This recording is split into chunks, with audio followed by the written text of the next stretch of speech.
कुरुक्षेत्र की लोकनायक जयप्रकाश सिविल अस्पताल में नाबालिग लड़की से कथित दुष्कर्म मामले और नर्सिंग स्टाफ पर हुई टिप्पणी को लेकर जारी विवाद अब राजनीतिक मंच तक पहुंच गया है। बुधवार को हरियाणा कांग्रेस महिला प्रदेश अध्यक्ष पर्ल चौधरी अस्पताल पहुंची और मामले को लेकर अपनी प्रतिक्रिया दी। पर्ल चौधरी ने दावा किया कि उनकी जिला टीम ने पीड़ित बच्ची से मुलाकात कर पूरे मामले की जानकारी जुटाई है। उन्होंने कहा कि आरोपी डॉक्टर शैलेंद्र शर्मा शैली के खिलाफ केवल वर्तमान मामले की जांच पर्याप्त नहीं है, बल्कि उसके पिछले 20 वर्षों की सेवा रिकॉर्ड की भी गहन जांच होनी चाहिए। उन्होंने सवाल उठाया कि यदि आरोपी पहले भी गंभीर आरोपों का सामना कर चुका था तो उसकी दोबारा नियुक्ति किसके आदेश पर हुई। पर्ल चौधरी ने मांग की है कि नियुक्ति प्रक्रिया में शामिल अधिकारियों और जिम्मेदार व्यक्ति की भूमिका की भी विभाग की जांच करवाई जाए। कांग्रेस नेता ने कहा कि यदि आरोपी डॉक्टर आजीवन अपराधी साबित होता है तो ये केवल एक व्यक्ति का मामला नहीं बल्कि पूरे सिस्टम की विफलता मानी जाएगी। ऐसे में प्रशासनिक जवाबदेही भी तय की जानी चाहिए।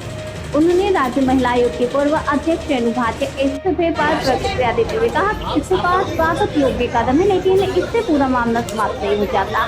उन्होंने आरोप लगाया कि पूरे प्रकरण में नर्सिंग स्टाफ को निशाना बनाया गया, जबकि असली जिम्मेदारी स्वास्थ्य विभाग और प्रशासनिक तंत्र की है। पर्ल चौधरी ने कहा कि विवादित टिप्पणी के बाद सार्वजनिक रूप से माफी न मांगना संवैधानिक गरिमा के अनुरूप नहीं है। उन्होंने कहा कि सबसे महत्वपूर्ण मुद्दा पीड़ित बच्ची को न्याय दिलाना है और दोषियों के खिलाफ सख्त कार्रवाई होनी चाहिए। जेपी अस्पताल में नर्सिंग स्टाफ का विरोध प्रदर्शन बुधवार को भी जारी रहा। कर्मचारी सुबह धरना स्थल पर एकत्रित हुए और नारेबाजी की। हालांकि बाद में प्रशासन के आह्वान पर कर्मचारी काम पर लौटे, लेकिन उनकी मांगे अभी भी बरकरार है। फिलहाल ये मामला स्वास्थ्य व्यवस्था, प्रशासनिक जवाबदेही और राजनीतिक बयानबाजी के बीच चर्चा का विषय बना हुआ है।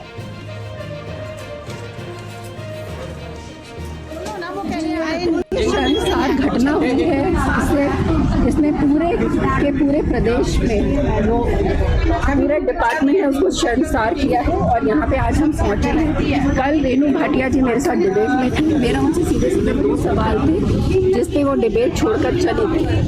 पहला सवाल था डॉक्टर शैलेंद्र शैली जी की नियुक्ति पर कि 2017 में भी इस तरह का मामला उनके सामने आया था, किस तरह से उनको क्लियरेंस मिला।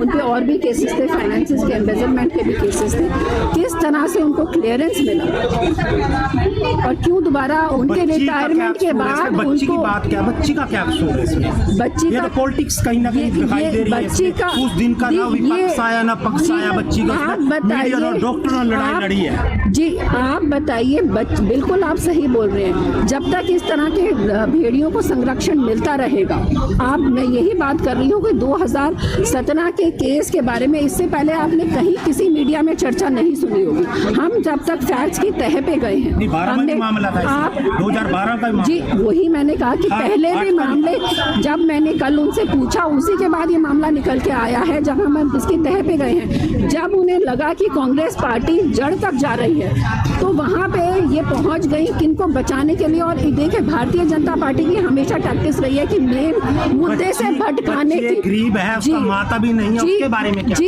यही मैं कह रही हूँ। आप ये बताइए, ये यहाँ तुरंत पहुँच गई। आज 22 दिन हो गए हैं पुन्हाना गांव में, पुन्हाना में जो इंदाना गांव है वहाँ पे एक मुस्लिम बेटी के साथ गैंग रेप हुआ है। आज 22 दिन हो गए। 5 जो आरोपी हैं उनके नाम भी वो बेटी देके गई है। वो कहाँ है? वो वहाँ नहीं पहुँची। क्यों? उनसे जवाब पूछना चाहिए कि मुस्लिम महिला थी इसलिए नहीं पहुँची। यहाँ पे वो किसको बचाना चाह रही थी? और पूरा का पूरा मुद्दा उन्होंने नर्सेज से जाके क्वेश्चन किया, डाइवर्ट किया। प्रोटोकॉल होता है कि जब ओपीडी में डॉक्टर रहते हैं, वो एज अ फिजिशियन वहाँ पे थे, और कोई अगर फीमेल जाती है और उनको जांच करनी पड़ती है तो उनको कॉल करना होता है नर्सेज को कि आप आइए। क्या उन्होंने प्रोटोकॉल फॉलो किया? जब प्रोसेस की बात हो रही है तो इसी प्रोसेस में आई कि 2017 में इनको क्लियरेंस कैसे मिला, ये पूरी की पूरी जांच होनी चाहिए। उसके बाद मैंने उनकी अपनी जो है नियुक्ति है, उनका टर्म 3 साल का होता है, उनको एक्सटेंशन मिला, जबकि जिस एक्ट से उनको अपॉइंट किया गया उसमें कहीं प्रावधान नहीं है कि उनको एक्सटेंशन दिया जाए, कि उनका एक्सटेंशन भी आज क्वेश्चन में है। दूसरी बात मैंने उनसे पूछी थी कहाँ है उनकी 5 मेंबर की टीम। उनको अपने अंदर वो चेयरमैन है, एक वाइस चेयरमैन अपॉइंट करना होता है, 5 मेंबर की कमेटी अपॉइंट करनी होती है। आज आज जब उन्होंने इस्तीफा दे दिया है तो महिला आयोग 0 है, 0 है, कोई भी नहीं है उनकी टीम में। और जो वाइस चेयरमैन है, मैं आपको बताना चाहती हूँ, जब किसानों की फसलें खराब हो जाती है, मैडम यहाँ नहीं बच्ची का मैटर है, हम किसानों पे नहीं मैं महिला आयोग की बात कर रही हूँ। महिला आयोग ने क्यों नहीं, देखिए महिला पक्ष आया तो आज क्यों आया? अगर किसानों का मुद्दा नहीं है, बच्ची का मुद्दा है। जी मैं आपको बता रही हूँ कि उनको पोर्टल पे भेज दें। आज महिला आयोग का पोर्टल, आपने महिला आयोग का पोर्टल देखा? नहीं, आप मैं बच्ची के बारे में ही बात कर रही हूँ जी। बच्ची के हक में क्या कहना चाहेंगे? मैं बच्ची के हक में यही कहना चाहती हूँ कि 2017 का जो केस था उसको फिर से फाइल खोली जाए, इस डॉक्टर की नियुक्ति, यही मेरी मांग रही थी। डिबेट में भी 2 सवाल रहे थे, जिसको छोड़ के रेणु भाटिया जी चली गई। यही था कि इनकी नियुक्ति कैसे हो, इसकी जांच हो, किस किस के सिग्नेचर है, कौन कौन इन्वॉल्व है उसमें, और इनके पूरे 20 साल के कार्यकाल को देखा जाए। इस तरह के केसेस अगर ये हैबिचुअल ऑफेंडर रहे हैं तो और भी होंगे। और दूसरा जी, हमारी टीम पूरा बच्ची के साथ है। आपको बता दूं कि आप मेन मुद्दे से जो डाइवर्ट करने की कोशिश की भारतीय जनता पार्टी में, उसमें आप उनका साथ नहीं दीजिए।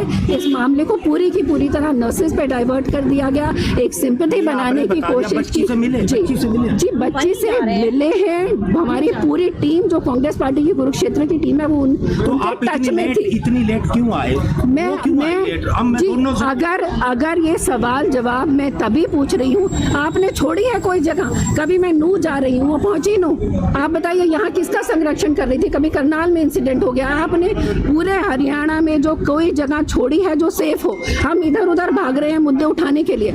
आपको जहाँ आपके लिए पॉलिटिकल, अब आप सुनिए, अगर पॉलिटिकल माइलेज मिलता है वहाँ तुरंत पहुँच के मुद्दे को भटकाया। आपने डाइवर्ट करने की कोशिश की। आप डॉक्टर से पूछती क्यों उन्होंने प्रोसेस फॉलो क्यों नहीं किया, प्रोटोकॉल फॉलो क्यों नहीं किया? आपने छोड़ी है कोई जगह? आज हम नू गए, आपने उसका कवरेज किया, आपने पूछा कि महिला आयोग की चेयरमैन ये जी, इससे पहले आप बताइए मुद्दा जो है इससे पहले कहीं उठाया था जी, वो कहीं बट उठा था पर कहीं लाइमलाइट में नहीं था। इस मुद्दे को कल जाके इस्तीफे के बाद उन्होंने बोला हाँ उस पर इंक्वायरी होगी। इससे पहले उन्होंने इसको सिर्फ और सिर्फ एक मुद्दा अलग बना के उस पर बात करने की कोशिश की। आपका फैसला क्या रहेगा? जी हमारा फैसला रहेगा, पर्याप्त मानते हैं क्या इस्तीफे को? देखिए वो मैंने तो आपसे पहले ही कहा, मैंने उनके कार्यकाल को जो 5.5 साल का, उनका कार्यकाल 3 साल का, उसी को क्वेश्चन किया था। ठीक है, अब इनका इस्तीफा तो अभी ये तो शुरुआत है। आप देखिए किस किस का इन्वॉल्वमेंट है, हेल्थ मिनिस्ट्री इन्वॉल्वमेंट है, चाइल्ड वेलफेयर डिपार्टमेंट जो है वो इन्वॉल्वमेंट है। आप देखिए पूरे हेल्थ डिपार्टमेंट का फेलियर है ये।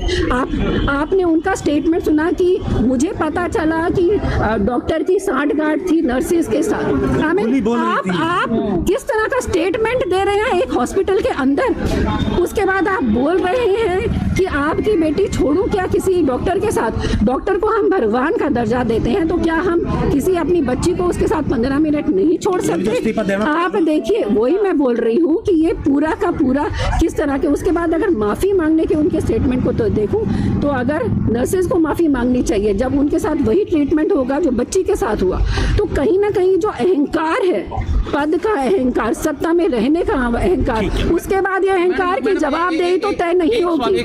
जवाबदेही अगर तय होती तो मैडम मानहानि का दावा पे करती है तो कांग्रेस पार्टी का उसको साथ देगी। जी हमारे कोरोना वॉरियर्स, मैं यही बताना चाहती हूँ, कोविड समय में जिन्होंने हमारा साथ दिया, जिनको हम कोरोना वॉरियर्स बोलते हैं, हम उनके साथ हैं। और इस मुद्दे में हम बच्ची के साथ हैं, क्योंकि आज पूरा का पूरा प्रशासन फेल हो चुका है। कहाँ थी ये रेणु भाटिया जी जब विनेश फोगाट, ब्रिजभूषण शरण के साथ लड़ाई लग रही थी, तो कहाँ थी वो? आपने उसको एक कांग्रेस पार्टी की नेत्री के रूप में देखा, वो भी बेटी थी। अभी भी वो जो लड़ाई लड़ रही थी, वो 2 बेटियां मैट पे लड़ रही थी, वो किसी